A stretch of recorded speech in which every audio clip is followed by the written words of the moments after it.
Okay. Hey, welcome everyone. I'm with my friend Erin. Hello. Hey, again, because the first time was so good. Oh, yeah. And we're in Mexico today. Of course. Where else You know? would we be? Yeah. So I forgot to introduce Erin last time. Erin is a very dear friend of mine, and I can describe Erin in one sentence. She's amazing. I think the same could be applied to Shrisha, just for the record. Thank you. Okay, Erin, thank you so much No, for doing thanks this for again. having me. It's a pleasure. Okay, Erin. So the first question. I'm sorry, I'm jumping right into it. Nah, do it. Okay. Is the concept of letting go. Yeah. Okay. It's so hard for me to let go of things and people. Things maybe I can let go of, but people. Mm-hmm. So what is your take on that? Well, in what personally? Personally, yeah. Okay, in my experience. Well, I can let go of most things really easily. Mm-hmm. It to the point where it's probably too much, to be honest. No, I think letting go is really important, but not to the point where you make yourself more vulnerable either. Mm. And I think sometimes I'm guilty of that. But I think if you can find that balance of being able to let go of things or people or someone's behavior, your own behavior or imperfections or whatever it is, you're going to be a lot happier, because when you hold on to things, the only person who's really suffering is you.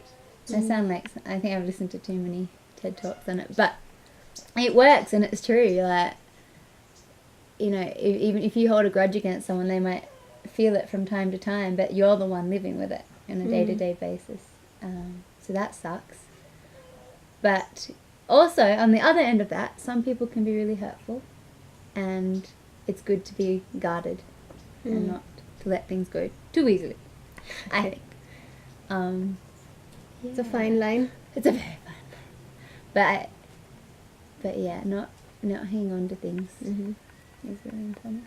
And it kind of goes hand in hand with the whole reality that nothing is permanent anyway. People can change, you can change.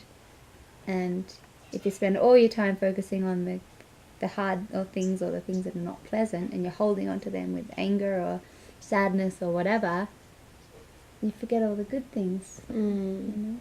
Yeah. Yeah. So hold on to the good things. Yeah, maybe not too much though, because Yeah. again, you shouldn't hold on to anything, I don't think. Just appreciate them in that moment. Okay. Let them go.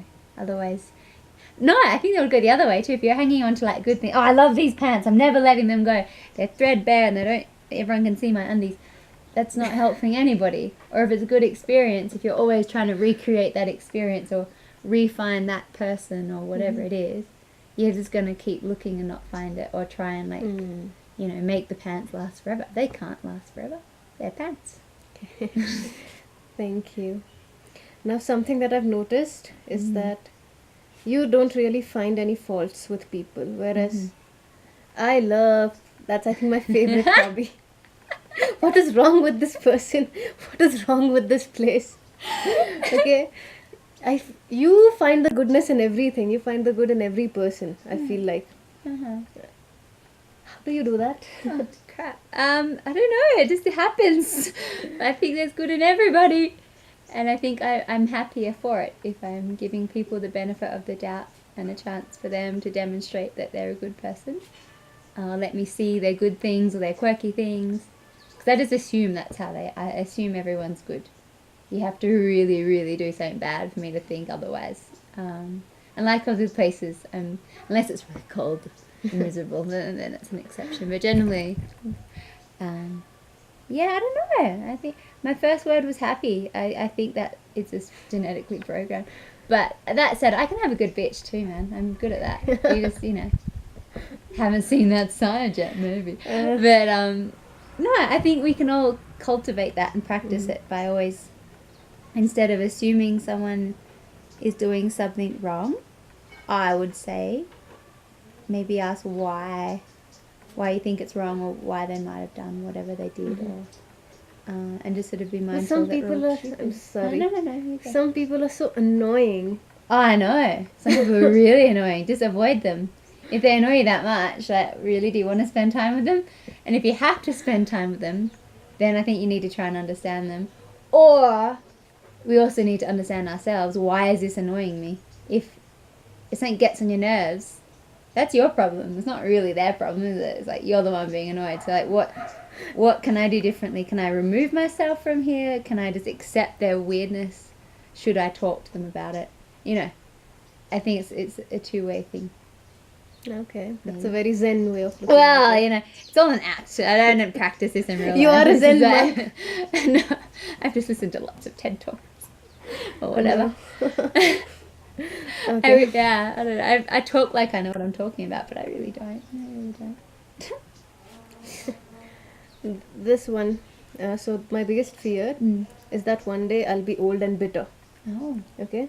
Not old is fine. old is but- good. Yeah. But bitter. That I have a problem with. Really? Because I've seen so many people as they age. Uh-huh.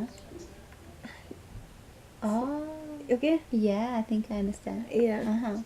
And somehow you still have been able to. Hey, I'm not 30 yet. I'm so sorry. I did not mean that. I don't mean that. Interpret as you will, folks. I'm so sorry. No, you're fine. No. I I mean, do you're have grey still hairs. so childlike Yeah. and you're happy all the time.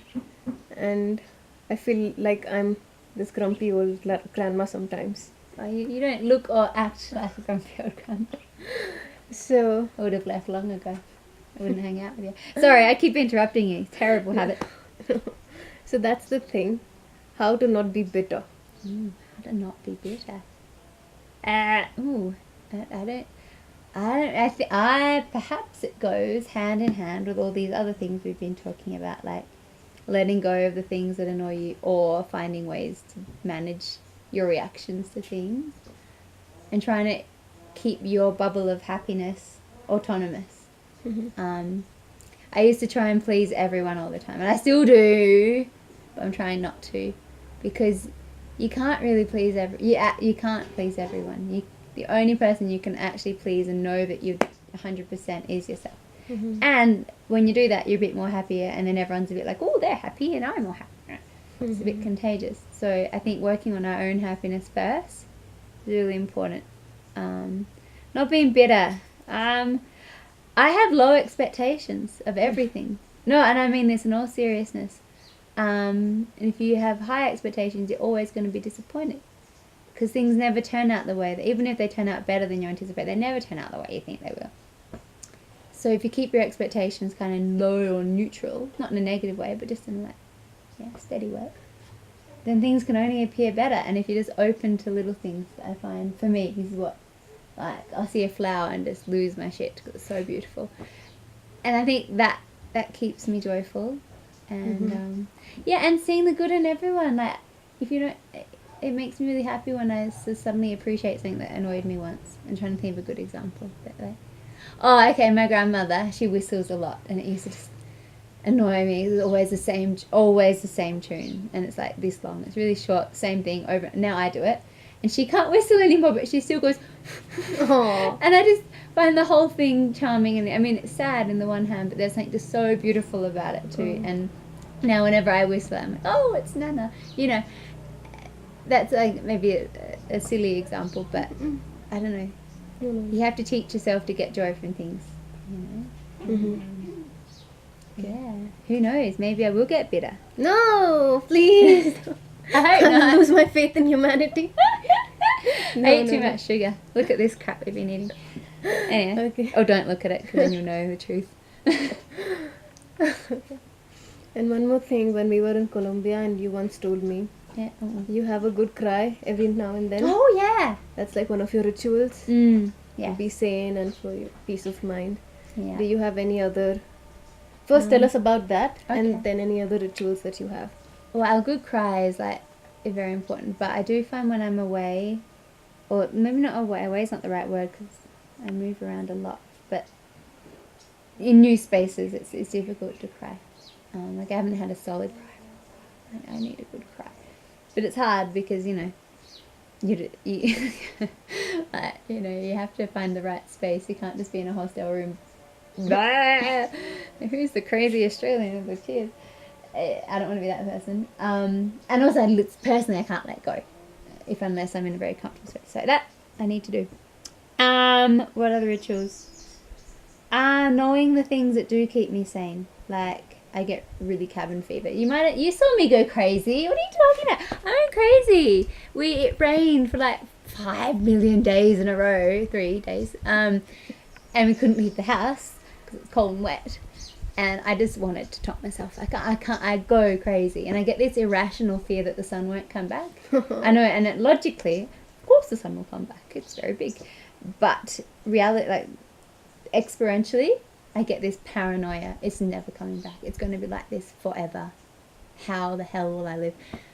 So those moments, they're my bitter, dark moments when it's like that. But what I do is I wait for the moments where it stops raining and I go for a walk.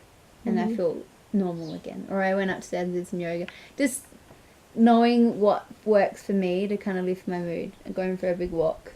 I need sunshine to be happy. So when the sun comes out, I have to just go like bask in it and get my vitamin D or whatever the hell it gives. So I think it's being aware of what things bring you that boost, or when you just need to say, stay away, I'm going to my space now. Whatever. The ocean. Yeah, the ocean. Yeah, things like that. Everyone has their thing. Chocolate's also good. Coffee in the morning. Yeah, you just take away coffee. Then you'll see angry, bitter, horrible Erin. Just Let me do this tomorrow. No coffee in the house. I think you'll come to regret that. It really is. It's bad. Okay. But yeah, so that's what works for me in my old age. Yeah. Thank you. Hanging out with good people like yourself. Yeah, I'm heaps more choosy. I used to just I was friends with people out of a feeling of obligation or just because they were there.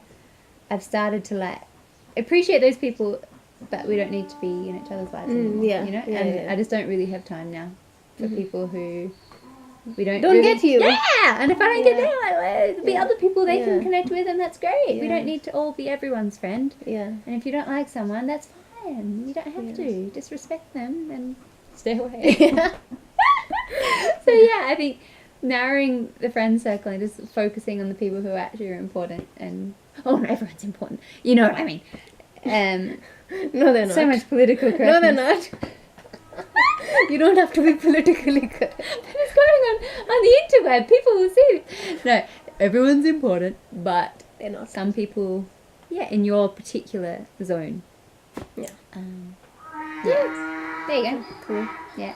The last big question. Oh, okay. Ready. How to be in the moment. Oh, that one's tough for me. Because I don't know if you know this or not.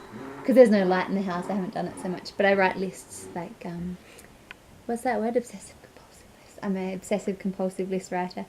And nothing ever goes to my list. Like the plan will never happen. The things won't get done. But I have to have 5 lists a day. Just, what was the question? How to be. Oh, yeah. So there you go. I'm thinking in the future. And as we talked about trying to meditate, I'm just thinking about the stuff I have to, and not most of it I don't have to do. But that's really hard for me. But being in nature really helps, and if that sounds like a cliche. But being outside, like at the beach or going for a walk, eating. No, and that just because it's so experiential, and that's why I suck at meditation, but I can do yoga reasonably well because it is meditative, but I'm distracted. So I'm still working on that, really, living in the present moment. But the more I appreciate little things like the yellow flower over there, or the colour of that orange on your face, because it's really nice. Thank you. But it's true. But if you can get little bits of joy along the way, that's like, refocus in the present moment. And I must say, also, the whole of doing new things. Like when I was first teaching in Colombia, I felt like I was living in the present because I had to have a class plan ready every day, and I'd never taught before. And it was such a challenge that I didn't have time to think about the future or the past. I had to just, and same here, we're in the garden, we're doing stuff, it's very physical. So maybe it's this distraction I don't know how spiritual distraction is, but it keeps your Yeah. mind focused in the now. Yeah. So I think that's good. Cool. And yeah, when I think too much about the future or the past, I do freak out a bit. So I think we all do. So yeah, better not to do that. Yeah. But we need to plan sometimes We need to. to a point. Yeah. Okay. It's very tough. It's very tough. Okay. Thank you so much. Now some quick fire questions. Okay. You remember? Ah, yes, I do. I had forgotten, but I remember. Now you remember. Mhm. Okay. I had to come up with these. Mhm. No, some of them I copied from where, God knows where. But anyways. So I'll never know. So what is your biggest fear? Oh. Oh. Ah. Ah. Ah. Yeah, I guess that you get to the end of life and you just like look back and go, "Oh, what a fuck up." That terrifies me.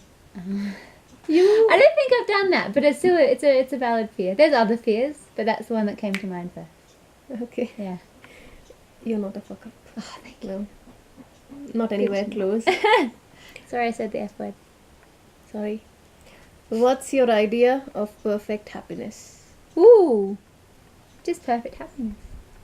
I think that is unto itself, because I don't know if it could be limited to a thing, and I find it when I'm in the sun frolicking about, ideally at the beach. Ooh, yeah, with a coconut. What's your biggest regret in life? Oh crap! Swearing so much on camera. My biggest regret. I think I lived too long in obligation to other people and not doing what made me really happy, and not just obligation to people specifically, but obligation to ideas, like how life should look, and the path that you need to take. And I Proper think- lady. yeah, right. And for that reason, I made decisions based on that rather than the things that were actually bringing me joy or that felt right. Be like, no, well, I've got to. Usually related to my CV resume, which is now a hurricane mess of horror. What's your most... What's this word? Extravagant? Oh, extravagant. Extravagant. Ooh, yeah. Possession. Well, I just bought a new. Oh, I better not say that. I don't have many things that are like big or extravagant, but I do collect pretty things along the way, which weigh me down, and it feels extravagant because they're not necessary. Like pretty dresses, and I like jewellery a lot, so I have pretty jewellery and dresses. But I don't think I really have very much. I bought a smartphone. That's pretty extravagant for me. It took a lot of resistance because I thought I don't need one of those, but they're great. I recommend them. It's a good investment. Right, life is so much easier. Yeah. Yeah, so that was pretty flashy. Had a car once. That was extravagant. Yeah. If there was a biography written on your life, Uh-oh. what would it be called? Oh, that's a good question. But far out. The little sparrow jumps on a branch. I don't know. Far out, Brussels sprout. Oh, I feel like I should know the answer to this. What do I say all the time? I don't know. Something British. Something British. Lovely jubbly. No, I don't know. What does it be? What will it be? Oh, I think it would be called To the Seaside. Yeah, that's what we say at home. To the Okay. seaside. So to the seaside it is. To the seaside. Yeah. Thank you. No, thank you. You make me feel very special. You are special. Oh, stop it. Okay, thank you so We're much, all Erin. special. And let's do this again in some other country. Yeah, can we please? Yeah. Fabulous. Thank you so much for tuning in. See you next time. Thank you. No, thank you. I hope that went well.